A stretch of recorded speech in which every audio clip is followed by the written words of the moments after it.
Data connections. So what we're going to do is I'm going to add two data connections. I'm going to add one from a web service, and I'm going to add one from a local access database. Now with that said, one of the things you need to remember is when you're using a local access database, you need to make sure your form is set to a filler form. Otherwise, you're going to get an error that's telling you need to connect to a SQL database. Now, don't get me wrong. Ideally, I would love to be using a SQL database, but for the sake of this demo, we're going to use a little access database. SQL will be a bit overkill anyway for this. Okay, hit next. And we're going to let this one automatically receive when the form is opened. The next type of data source we're going to use is a web service. We're going to hit receive data on this. We're going to use SOAP. We're going to put the URL of the web service in here. We're going to select conversion rate. I don't really care about this. Don't care about this.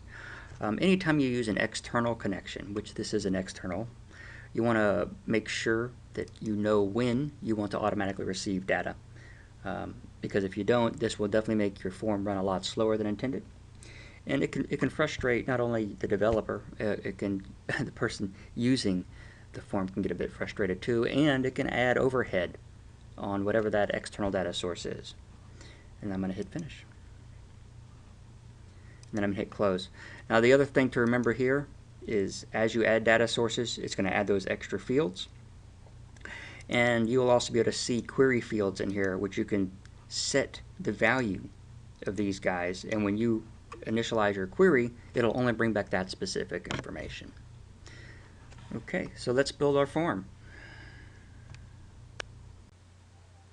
So the way the form works is you have events, and those events call rules. So the events here are you end up selecting the items that are in the drop-down list. You use the query button, and in here it runs two different rules. One is a condition that says if either one of the above fields are blank, it's going to hide it. Then the other one calls the web service. It queries a data connection. Now this doesn't necessarily have to be a web service. It can be any data connection. Once that happens, it will fill in the conversion rate. That's exactly how that works.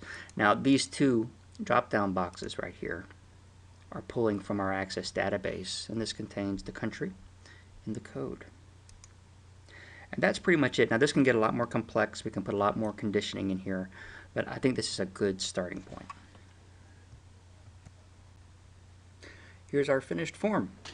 Now we've got where we can select our countries, our starting and ending currency type. And as we select items, you notice our query button appears.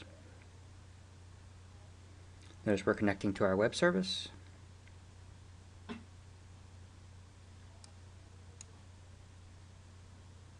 Which is apparently taking a bit because it is an external web service.